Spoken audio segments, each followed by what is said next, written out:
하나님 말씀 보겠습니다. 하나님 말씀 요한계시록 17장, 요한계시록 17장입니다. 제가 가지고 있는 성경으로는 신약성경 416페이지쯤 됩니다.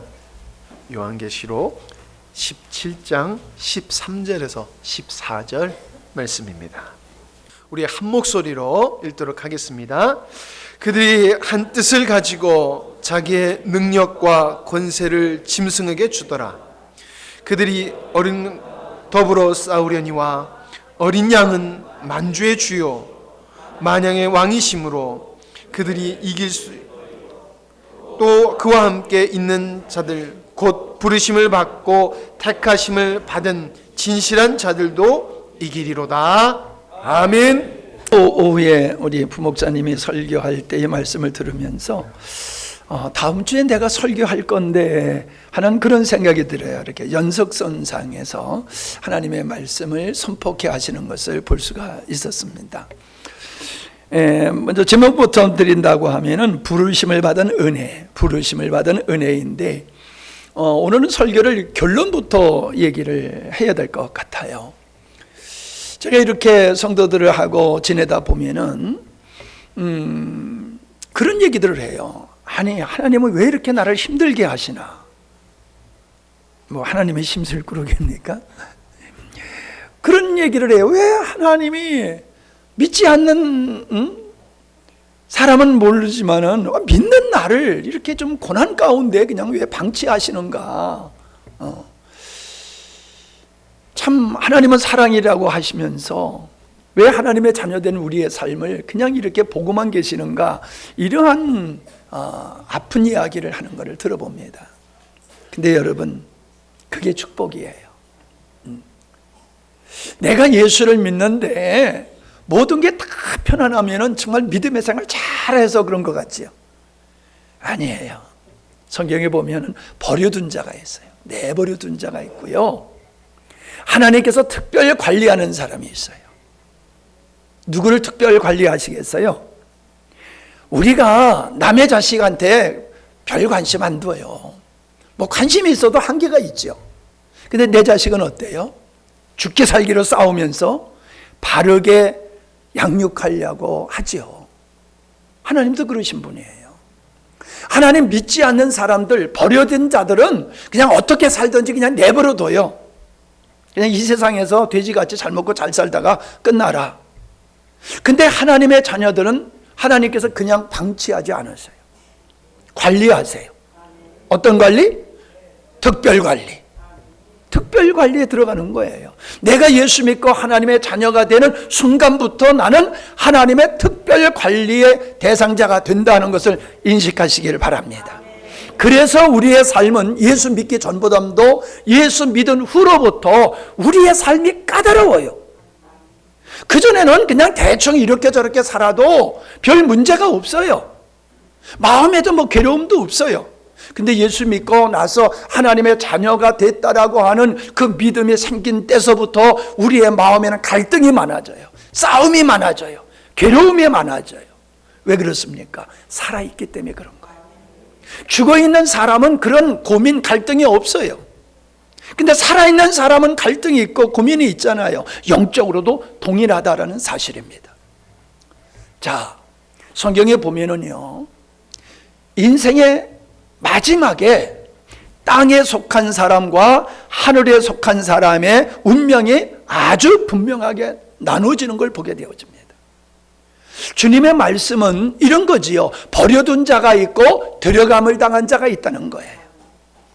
그것을 요한계시록에서는 영원한 풀무불, 유황불에 들어가는 자가 있고 새 하늘과 새 땅에 들어가는 자가 있다. 그렇게 말씀하시는데 바로 그 새 하늘과 새 땅에 들어가는 자들은 누구냐 하면은 부르심을 받은 자로서 이긴 자의 삶을 사는 사람인 줄로 믿습니다. 할렐루야. 여러분, 우리가 믿음으로 구원받는 거 맞습니다. 근데 믿음으로 구원받았다고 해서 우리의 삶이 끝나는 게 아니에요. 이제 우리는 하나님의 사람으로서 하늘에 속한 사람으로서의 삶이 우리에게 주어졌다는 것을 깨달으시기를 바랍니다. 그래서 하나님은 우리를 하나님의 자녀로 삼으셨기 때문에 우리에게 하나님께서는 특별 관리로 들어가시는데, 자, 요한계시록 17장, 지난번에 또 마지막 장을 가지고 했는데 오늘은 이 17장을 가지고 하게 되는데, 자 보세요. 하나님께서 이스라엘 백성을 애굽에서 불러내셔서 광야에 있는 그들을 가리켜 가지고, 아니 요건 17장에 있는 게 아니에요. 잠깐 들으세요. 이제 먼저 설명을 하고요. 광야에 있는 하나님의 백성을 가리켜서 광야 교회라고 그랬어요. 그래서 교회라고 하는 뜻은 에클레시아, 불러냈다는 거예요.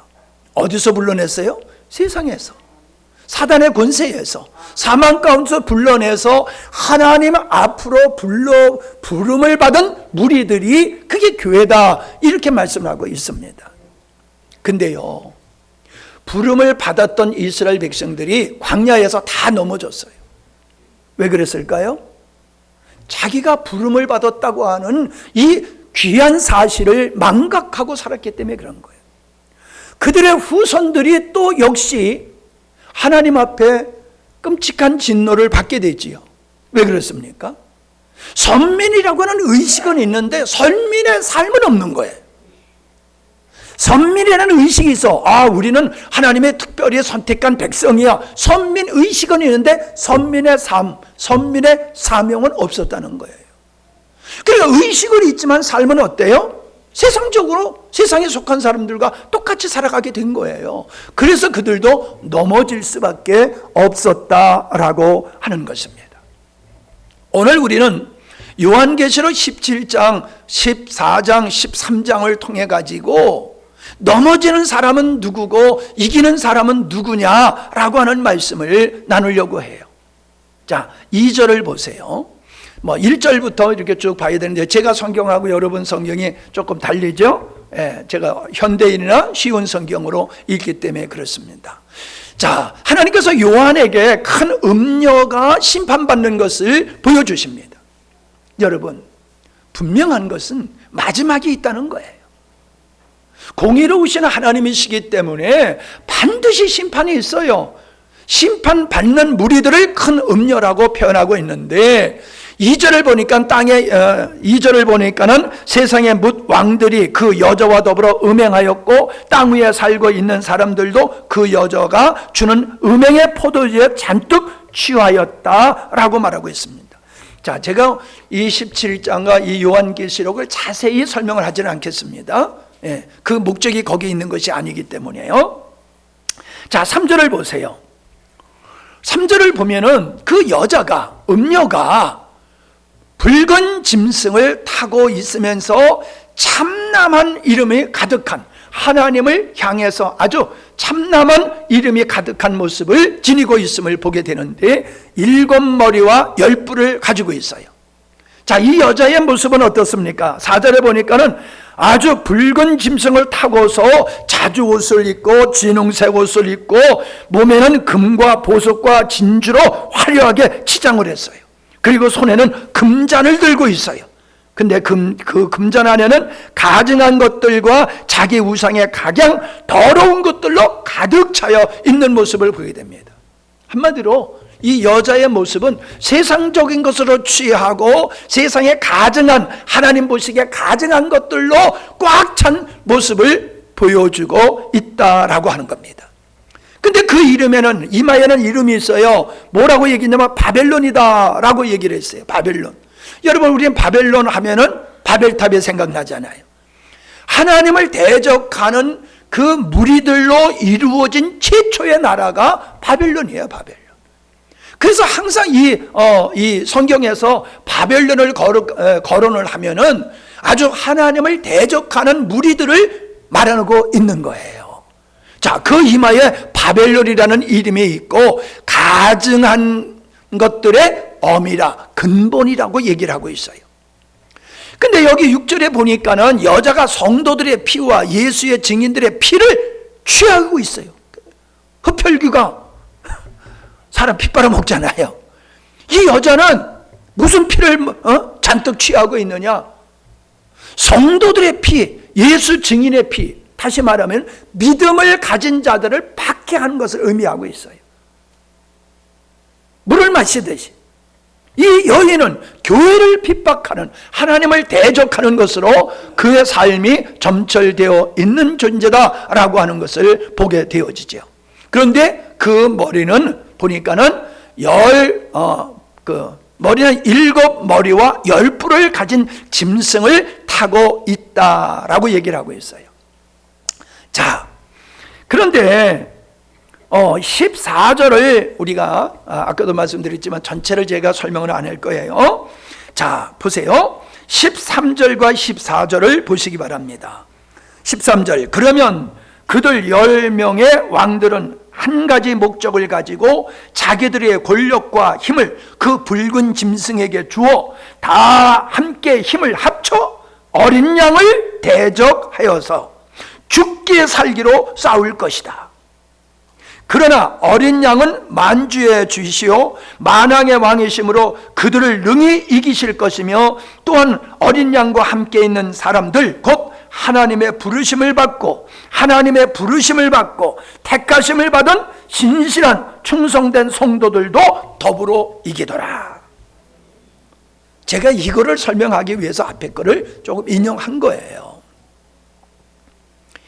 이 음녀의 세력들이 땅의 10왕들에게 권세를 주고 그들이 연합되어 가지고 하나님을 궁극적으로 어린 양 예수를 대적하게 되는데, 여기 뭐라 그랬어요? 힘을 다해서 죽기 살기로 하나님을 대적한다. 여러분, 지금 세상을 보면 악이 승하는 것 같죠? 그렇게 보이지 않으세요? 악이 승리하는 것 같아요. 근데 역사를 보세요. 악이 승리하는 것 같지만은 악은 반드시 멸망했어요. 선은 멸망당하는 것 같지만은 선은 여전히 살아서 존재하고 있습니다. 김정은이 아무리 해가지고 장난쳐도 그 악한 세력들은 멸망할 수밖에 없는 겁니다. 잠시 동안 세상을 주름잡을 수 있을지 모르지만은 악의 끝은 있어요. 자, 그래서 하나님을 대적하는 이 시대가요, 뭐 총칼을 가지고 교회를 핍박하는 것보다도 세상의 사상은 하나님을 부정하고, 세상의 사조는 하나님의 말씀을 거슬리는, 그래서 이 세상의 문화와 이 세상의 모든 사람들의 사고는 하나님을 대적하는 것으로 지금 갈수록 충만해지고 있어요. 정치가 그렇고, 문화가 그렇고, 교육이 그래요. 과학이 그래요. 세상의 인간들은 다 하나님을 대적해서 바벨탑을 쌓는 모습을 가지고 살고 있어요. 바벨탑을 쌓으면서 우리가 이 탑을 하나님의 보좌 위에까지 쌓으리라. 하나님 앞에 도전하는 거잖아요. 우리가 하나님같이 될 거예요. 좀 보세요, 여러분. 예? 복제를 하고 있잖아요. 인간 복제를 하고 있잖아요. 이 말도 안 되어지는 하나님의 창조 질서를 어기고 인간이 신의 자리에 서서 하나님을 대적하고 있는 이 시대의 모습을 여러분은 볼 수 있어야 될 줄로 압니다.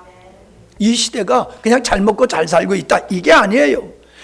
여러분, 역사를 보면은요, 이스라엘 백성들이 배고프고 어려울 때는 하나님이 찾았는데 등 따쓰고 배불렀을 때는 하나님을 떠났어요. 국민 소득이 3만 불 되면은 교회는 침체한다고 그랬어요. 역사가 그걸 증명하고 있어요. 유럽이 그렇게 잘 살게 되니까는 하나님을 다 잊어버려요. 우리도 어떻습니까? 어려울 때 하나님 찾았어요. 지금 배부르고 등 따수잖아요. 떠나잖아요. 하나님을 찾지 않아요. 사람들은 배부르고 등 따스우면은 하나님을 찾지 아니하고 자기 만족을 위해서 살아가고 있음을 보게 되어지면서, 그게 바로 뭐냐? 하나님을 대적하는 거예요. 물질을 추구하고 쾌락을 추구하고 세상의 향락을 쫓아서 살아가는 것이 하나님의 창조의 목적, 부르심의 목적과 어긋난 모습이다. 그게 바로 하나님을 대적하는 것이라는 거예요. 세상의 역사를 보면은 악한 자들은 다 하나님을 대적했어요. 그러나 그 악한 자들은 다 멸망을 받았어요. 근데 여기도 보니까 마지막 때가 되어지면은 하나님을 대적하는 모든 무리들이 그냥 죽기 살기로 하나님을 대적하게 되지만은 우리 주님은 그들을 멸하실 것이다. 할렐루야. 근데 중요한 것이 뭡니까? 주님이 승리하시는 건 당연하지요. 근데 그 다음에 뭐라고 그래서 14절. 곧 하나님께 부르심을 받고 택하심을 받은 진실하고 충성된 성도들은 더불어 이기리라. 할렐루야. 예수 그리스도와 더불어, 이기시는 예수 그리스도와 더불어 우리가 이긴다라고 얘기를 하고 있어요. 여러분, 여기서 이긴다는 것은 세력의 싸움을 통해서 뭐 권세를 잡고 정권을 잡고 뭐 그런 패권을 잡는 그런 승리가 아니에요. 우리가 승리한다라고 하는 것은 악한 무리들에게 동조하지 아니하고 혼합되지 아니하고 믿음을 지키는 겁니다. 믿음을 지키는 거예요. 하나님을 경배하는 것을 끝까지 하는 것, 그게 하나님의 창조의 목적을 이루는 삶을 사는 것을 이기는 거다라고 말씀하고 있음을 보게 되어집니다. 자, 14장으로 한번 가보시기 바랍니다.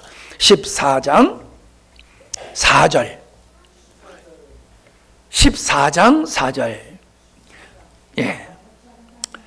그들 14만 4천 명의 성도들은 여자들과 더불어 자기 몸을 더럽힌 일이 없는 자들로서 곧 어린 양께 대하여 신앙의 정절을 지킨 사람들입니다. 그들은 어린 양이 가는 곳마다 따라다녔습니다. 또 그들은 하나님과 어린 양에게 바쳐진 첫 열매로서 곧 뭇사람들 가운데서 구원함을 받은 사람들입니다. 5절. 그들은 흠잡을 데가 없는 사람들로서 그들의 입에서는 아무 거짓도 찾을 수가 없었습니다. 이긴 자들의 삶을 얘기하고 있어요. 이긴 자들, 예수님과 더불어 이긴 자들은 어떤 자들이냐? 여자와 더불어 더럽힘이 없는 삶을 살았다. 세상 하나님을 대적하는 사상과 그 무리들과 함께하지 않았다는 거예요. 그래서 신앙의 정절을 지켰고 예수님이 어디로 인도하시든지 고난의 길을 알지라도 따라가는 자들이었다는 거예요. 할렐루야. 고난의 길이라도. 여러분, 우리가 예수 믿는 건 편안하려고 예수 믿는 거 아니에요. 그건 이방 종교 사람들이 갖는 의식이에요. 세상 사람들은 귀신을 왜 섬겨요? 제발 괴롭히지 말아라, 우리 좀 편하게 살도록 내버려 둬라. 그게 귀신 섬기는 거거든요. 세상의 종교는 세상의 평안을 추구하는 목적으로 신앙생활을 해요. 근데 기독교는 그게 아니에요. 하나님의 부르심의 목적을 이루는 것이 우리의 신앙의 목적인 줄로 믿습니다. 그 길 가는 길에는 반드시 고난이 따르게 돼 있어요. 왜? 우리는 세상에 살기 때문에.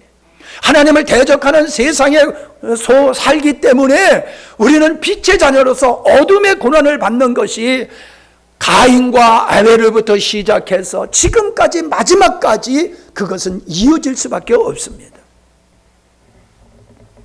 그래서 지난번에도 말씀드렸지만은 가시밭, 돌밭 뭐라고 그랬어요? 말씀을 인하여 환난과 핍박이 오게 되면 넘어지는 자다 그랬단 말이에요. 예수를 믿는 것이 세상에 잘 되는 거, 형통하는 거, 평안을 추구하는 사람은 예수 믿는 것으로 말미암아 세상에서 어려움을 당하게 될 때에 떠나게 된다는 거예요. 여러분은 어떤 편에 속하시는 분입니까? 혹시 아직도 이 자리에 계시면서 예수 믿는 것이 세상에 영광을 누리기 위한 수단으로서 신앙생활하고 있다라고 하면 바뀌시기 바랍니다. 우리는 영원한 걸 추구하는 사람이에요. 잠깐 있다 없어질 세상 것을 추구하는 자들이 아니라 이 말입니다. 세상 것을 추구하는 사람은 어리석은 사람이에요. 잠시 있는 것을 구하는 것은, 우리는 영원한 것, 신령한 것을 추구하는 사람인 줄로 믿습니다. 자, 그래서 이 예수님과 더불어서 이기는 자들은 14만 4천 명인데 이게 구원받는 사람들의 상징의 숫자다 그거예요. 그런데 반면에 9절을 보세요. 9절을 보면 불과 유황으로 고난을 받는 사람들이 나옵니다. 자, 그때 또 세 번째 천사가 두 번째 천사로 뒤따르며 큰 소리를 외쳤습니다. 누구든지 그 짐승과 그의 우상에게 경배하고 이마나 손에 그의 표를 받는 사람은 하나님의 진노의 포도주를 마실 것인데 그 포도주는 전혀 물을 타지 않는 아주 독한 술이다. 또 그들은 거룩한 처자들과 어린 양의 보는 앞에서 활활 타고 있는 유황불로 고통을 받게 될 것입니다.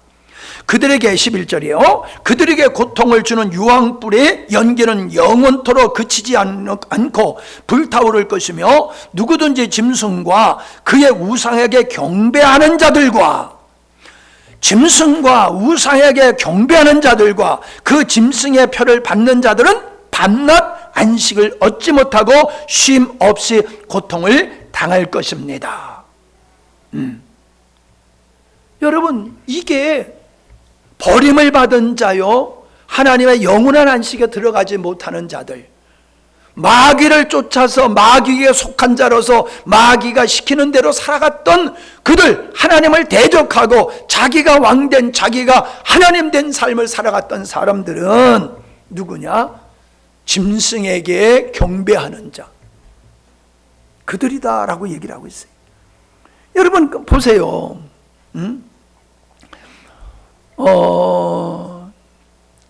9절에 보니까는 짐승과 그의 우상하게 경배하는 자들이 나오지요. 8절에도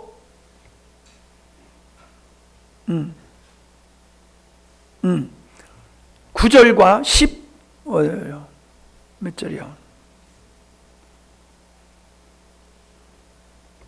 얼른 왜 이렇게 안 보이지? 네. 아니야.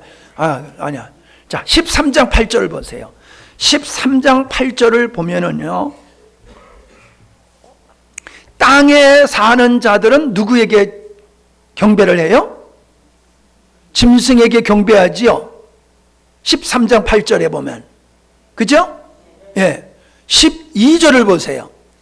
여기도 보니까는 땅과 땅에 거하는 자들이 짐승에게 뭐예요? 경배해요. 14절을 보세요. 짐승 앞에 받은 이적을 행하는 그 행함을 보고서 땅에 거하는 자들이 땅에 거하는 자들을 미혹하며 땅에 거하는 자들이 우상에게 뭐예요? 경배하잖아요. 예. 여러분,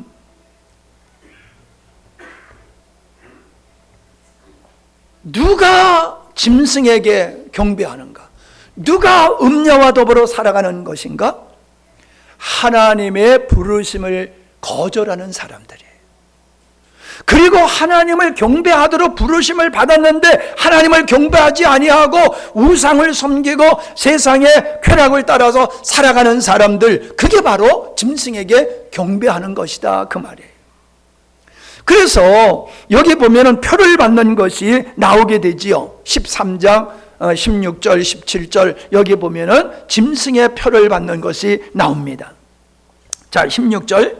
그 짐승은 신분이 높거나 낮거나 부자이거나 가난한 사람이건 자유인이건 종이건 모조리 오른손이나 이마에 표를 받게 하고 그 표를 갖지 않는 사람은 아무것도 사거나 팔지 못하게 하는데 이 표는 짐승의 이름 곧 또는 그 이름을 상징하는 숫자다라고 얘기를 하고 있어요.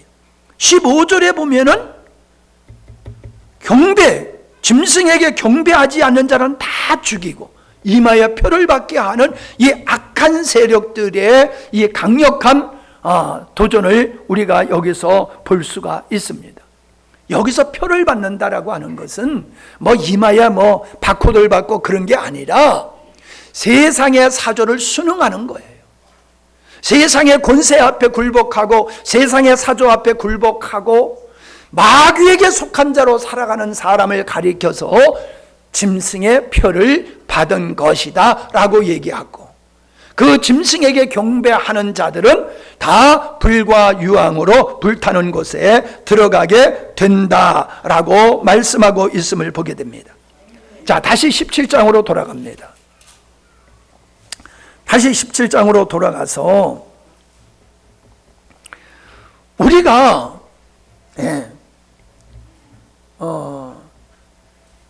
예수 그리스도와 어린 양이신 예수 그리스도와 더불어서 이기는 자들은 누구냐?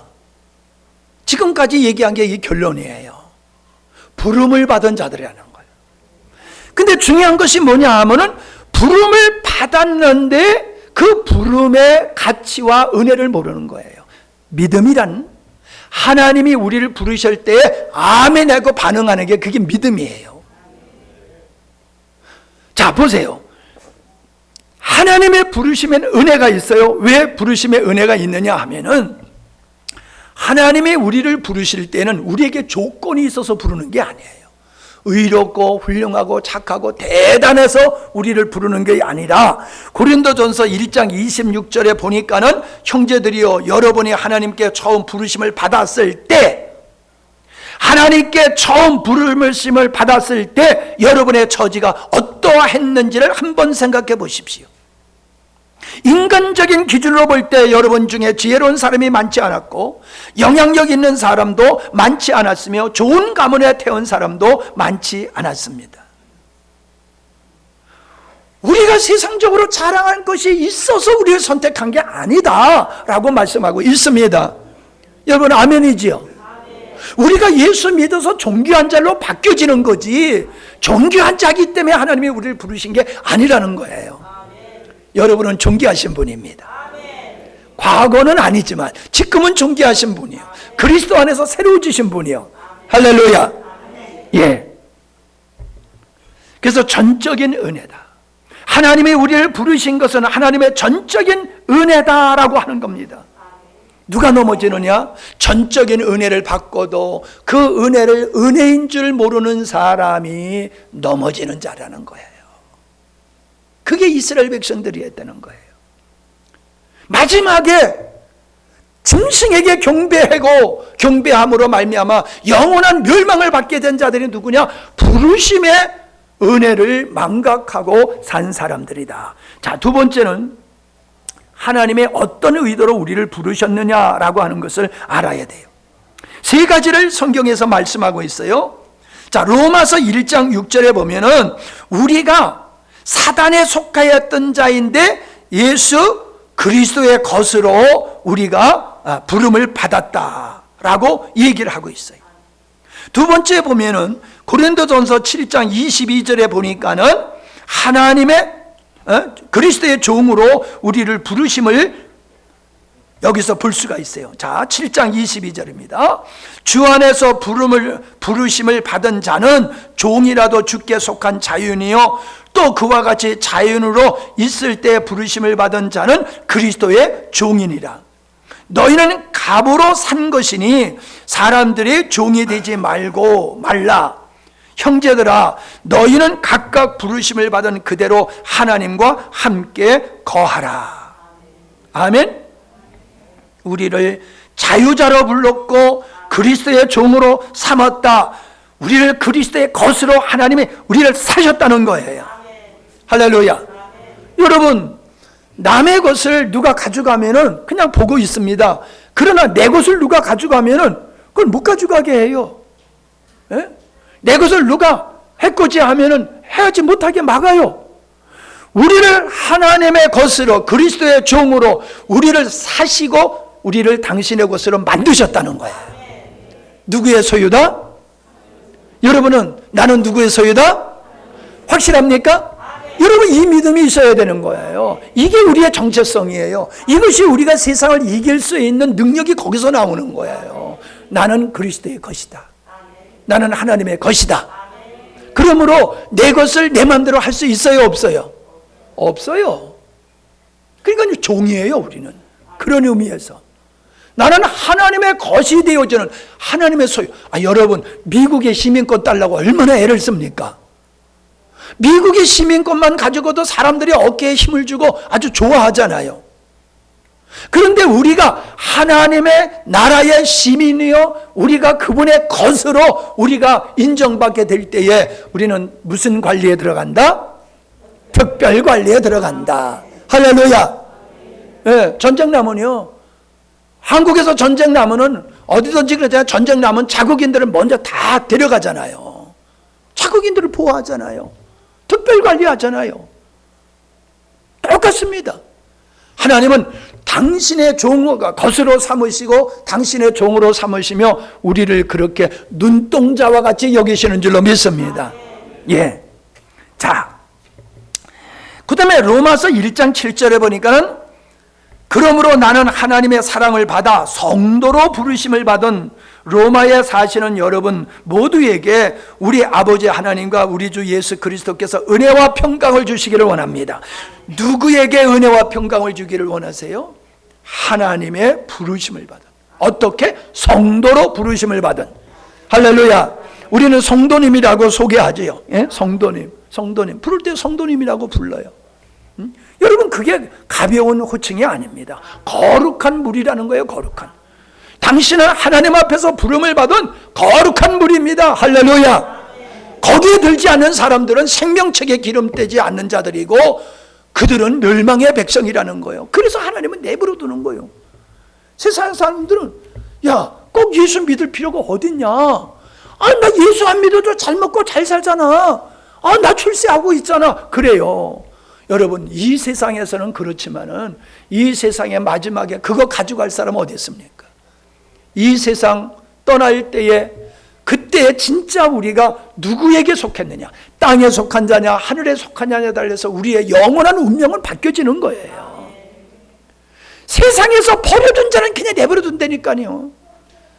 부르신 자는 하나님의 특별 관리하지만은 그렇지 않은 자는 내버려 둬요. 여러분, 그걸 힘들다 피곤하다고 생각하시면 안 됩니다. 따라합시다. 영광이다. 영광이다. 여러분, 우리는 영광이요.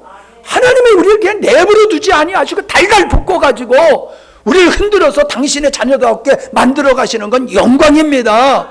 그 나라를 위해서 우리를 훈련하시는 거예요.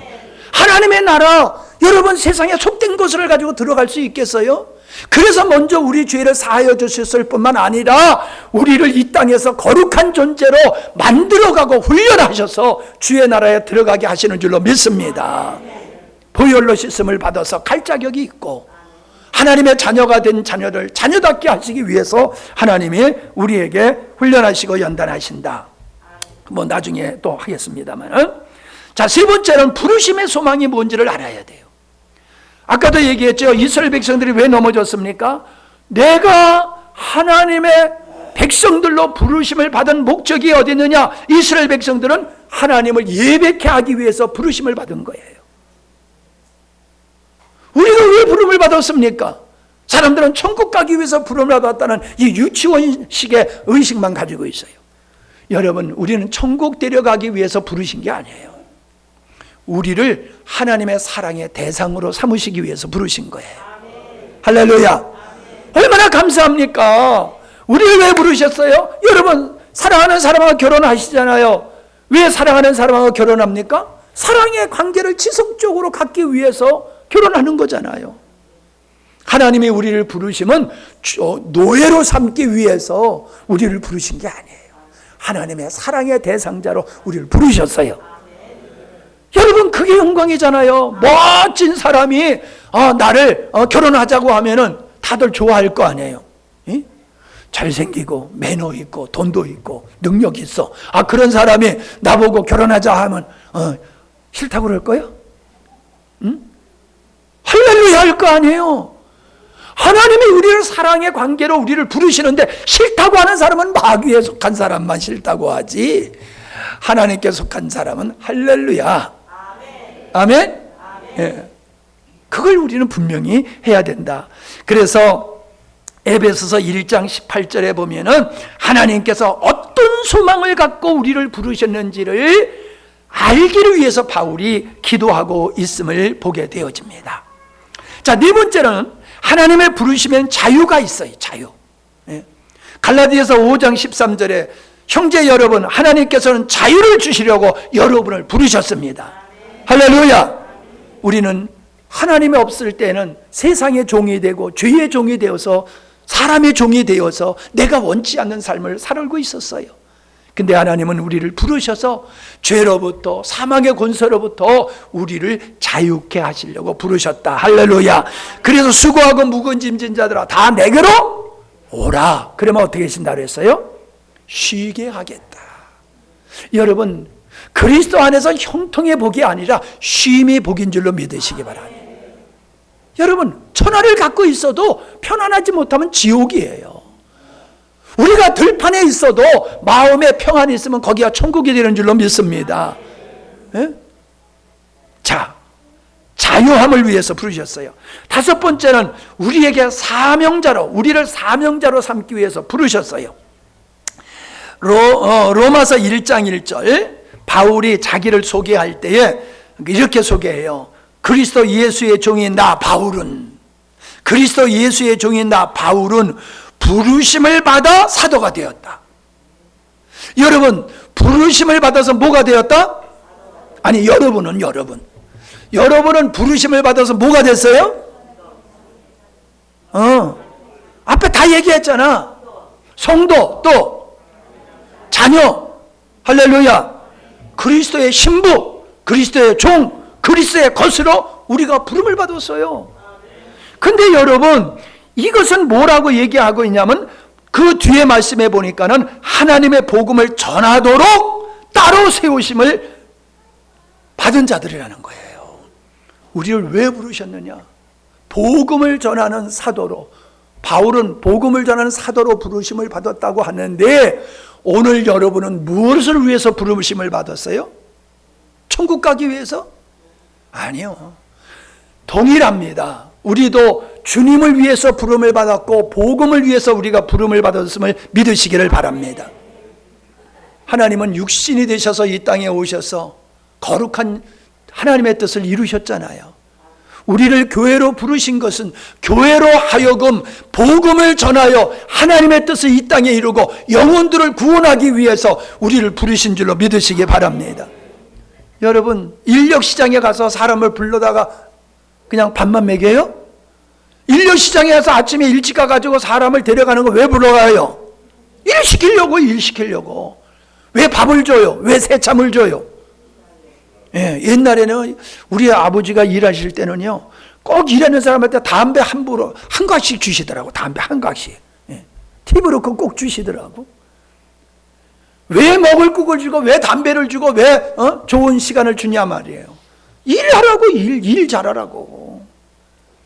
하나님께서 우리를 거룩한 성도로 부르시고 하나님의 자녀로 삼으신 것은, 우리에게 은혜를 주시는 것은 우리로 하여금 하나님의 일을 감당하도록 하기 위해서 부르신 줄로 믿으시기 바랍니다. 나 예수 믿고 천국 가게 됐으니 됐다, 좋다, 만족. 아니에요. 그건 시작점이에요. 우리를 영광의 자리에, 영광의 반열에 우리를 불러 세우신 것은 우리로 하여금 땅끝까지 복음 전하기 위해서. 여러분, 대학 가는 게 목적이요? 대학 가서 공부 안 해봐. 성경아, 대학 가서 내가 대학 갔으니까 이제 됐다. 그건 아니야. 대학 가면 그때서부터 공부해야지 돼. 취직 가는 사람은 공부 안 해도 돼. 취업하는 사람은. 하나님이 우리를 영광의 자리에 올려놓은 것은 그냥 앉아가지고 할렐루야 룰루루야 놀라고 부르신 게 아니에요. 말로만 감사하라고 부르신 게 아니에요. 아버지의 뜻을 이루기 위한 사명자로 우리를 부르셨습니다. 그래서 우리는 각자의 자리에서, 각자의 위치에서, 각자의 주신 하나님의 은사를 가지고 하나님의 영광을 세상에 드러내야 됩니다. 그게 복음 전하는 거예요. 삶은 개떡같이 살면서 예수 천당만 완전 외쳐보세요. 누가 예수 믿습니까? 여러분의 복음적 삶, 하나님의 자녀로서 부름을 받은 자의 거룩한 세상에 속하지 않은 자의 삶을 살아갈 때에 그것을 보고 빛이라 말하면서 주님께 오게 되는 줄로 믿습니다. 마지막으로 하나님은 우리를 훈련하고 연단한다라고 하는 것입니다. 자, 로마서 5장 3절입니다. 로마서 5장 3절. 그뿐만 아니라 우리는 어려움 가운데서도 기뻐합니다. 왜냐하면 우리가 겪는 어려움이 인내를 낳고 인내는 우리의 성품을 단련시켜주며 그러한 성품은 마침내 소망을 이루는 줄을 우리가 알기 때문입니다. 무슨 얘기를 하고 있어요? 하나님께서 왜 우리에게 어려움을 주시느냐? 어려움 가운데서 우리가 기뻐하는 이유가 어디 있느냐? 인내를 만들어나게 되는데 그 인내로 인하여 우리가 우리의 성품을 단련시켜. 누구의 성품과 같이? 예수 그리스도의 성품과 같이 우리의 성품을 단련시킨다. 이게 하나님의 목적이다. 할렐루야. 여러분, 우리는 이 자리에 쓴 자들이에요. 우리 그냥 천국 데려가는 게 궁극적인 목적이 아니에요. 천국은 갈 자이기 때문에 천국 갈 자들, 성경이가 신체 검사를 받고 왔어요? 예? 뭐 2급을 받았대나? 근데 여러분 체력이 안 돼. 그러면 너 군대 오지 마 그런다고요. 체력이 안 돼. 눈이 나빠가지고 앞을 못 봐. 예? 어떤 신체적인 결함이 있어. 그런 사람 너 군대 오면 안 돼. 너 군대 생활 못 해. 하고 안 들여보내준다고요. 이제 군대 생활 들어가 봐요. 훈련소에 들어가기 시작하면 그때서부터 민간정신 뺀다고 앞으로 지침 뒤로 지침 좌로 굴러 우로 굴러 달달달달 볶아가지고 사람을 개조시키는 거예요. 그런데니까 멍하니 앉아있지 말아요. 그런데니까 왜 그래요? 왜 그렇게 달달 볶아요? 거기가 뭐 사람 괴롭히는 곳입니까? 제일 먼저 시키는 게 제식훈련. 차렷! 우양우 좌양좌 뒤로 돌아. 이거 아무것도 아니고 그거부터 시켜요. 근데 그거 못하는 사람이 있어. 우양우 앉아 그러면 일어나려고 그래요. 뭐 이상하게 반대로 하는 사람이 있어요. 여러분 제식훈련이 기본이에요. 이거 못하면 총도 못 쏴요. 이거 해야지요 팀워크를 이뤄가지고 전쟁도 할 수 있는 거예요. 하나님께서 우리를 하나님의 자녀로 삼아주신 거 군대 대학 끝이 아니라니까요. 이제 신검해가지고 들어가면요 그때서부터 막 굴리고요. 대학 들어가면 그때서부터 그냥 아주 그냥 빡시게 그냥 대학만 들어가면 다 끝나는 것 같지. 이제 고생 시작이야. 그때서부터. 하나님은 우리를 자녀로 삼으신 후에 우리를 훈련하십니다. 고난을 통해서 우리의 성품을 예수 그리스도를 닮아가도록 우리를 훈련하고 연단하시는 하나님을 믿으시기를 바랍니다. 그래서요 히브리서 5장 14절에 보니까는 그러나 자라나서 어른이 되면 단단한 음식도 충분히 먹을 수 있게 됩니다. 어른은 지각을 사용하여 스스로 부단히 단련시킨 결과로 옳은 것과 그른 것을 분별할 줄 아는 사람이 됩니다. 성장하면은 분별할 줄 알게 된다고 그랬잖아요. 믿음도 성장하면 분별의 은혜가 임하는 줄로 믿습니다.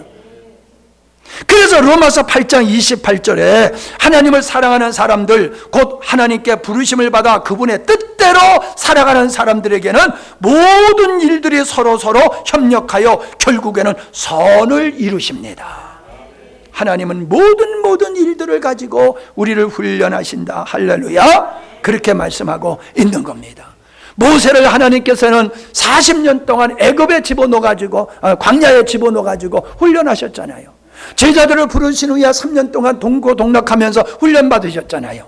여러분은 영광스러운 교회라고 하는 훈련장에 와서 이광범 목사라고 하는 조교, 하나님은 교관이고 목사는 조교야. 조교는 좀 악랄해야 돼. 조교는요 그냥 슬쩍슬쩍 넘어가면 안 돼. 똑바로 해. 그냥 가서 막 그냥 걷어차고 말이야. 그냥 좌로 굴러 우로 굴러 그냥 입에서 거품이 나도록 그냥 박박 끼게 해야지 좋은 조교야. 아니 남자들 왜 지긋지긋해서 그러나 왜 가만히 있어. 맞아 틀려요. 여자들이 맞다고 그러네. 남자들은 아주 그냥 입을 꽉 다물고 있네. 아니 내가 그 정도는 안 굴려. 마음이 약해서 내가 여자를 그렇게 안 굴려. 나는 유진남 권사가 나보다 더 지독한 조교야. 저 사람한테 걸리면은 아주 뺑뺑이 돌아야 돼. 근데 목사님한테 차라리 걸리라고. 저분한테 걸리면은 아무것도 없어. 근데 나한테 걸리면은 좀 설렁설렁 봐준다니까. 근데도 못 따라오면 어떻게 하냐 이 말이요. 사정 봐주고 이해하고 기다려주는데도 그냥 그 자리에 늘 앉아있으면 언제 어떻게 될 거예요? 정신 차리세요 여러분. 기회는 영원히 있는 게 아닙니다. 기회는 끝이 있어요. 기회는 끝이 있어요. 하나님께서는 우리를 사랑하시기 때문에 부르셨어요. 그리고 우리를 훈련하십니다. 고난이 있어도 감사하시기 바랍니다. 고난의 목적은 그냥 고통을 주는 게 아니라 고난을 통하여 우리를 하나님의 사람답게 만드시는 걸 믿으시고 할렐루야 하시면서 고난받을 때 내가 뭘 고쳐야 되나 이걸 돌아보시는 지혜가 있으시기를 바랍니다. 아이고 15분에 마치려고 내가 그냥 줄레를 쳐왔네. 그냥 기도합니다. 하나님 아버지 감사합니다. 우리를 주의 자녀로 불러주시고 자녀에게 또한 우리를 훈련하고 연단하시면서 주님이 승리하신 것과 같이 더불어 우리도 승리케 하신 주님을 찬양합니다. 이 자리를 우리가 영광으로 생각하게 하시고 떠나지 않고 승리케 하여 주시옵소서. 11조 드렸습니다. 선교헌금 드렸습니다. 생일감사헌금, 졸업감사헌금, 가정 감사예배의 헌금을 드렸습니다. 감사연금을 드렸습니다. 믿음으로 드리게 하심을 감사합니다. 저들의 삶이 감사로 넘치게 하시고 날마다 이기는 자의 삶으로 충만케 하여 주시옵소서. 나의 이김이 가정의 이김이 되게 하시고 우리의 이김이 교회의 이김이 세상을 이기는 이김이 될 수 있도록 축복하여 주시옵소서. 매인자들이 있습니까? 불로 자유케 하여 주시옵시고 모든 질병으로부터 벗어나게 하여 주시옵소서. 고난이 유익이라고 해서 싸우니 고난을 통하여 신령한 것을 얻게 하시고 육신에 매이지 않도록 도와주시옵소서. 예수님의 이름으로 기도하옵나이다. 아멘.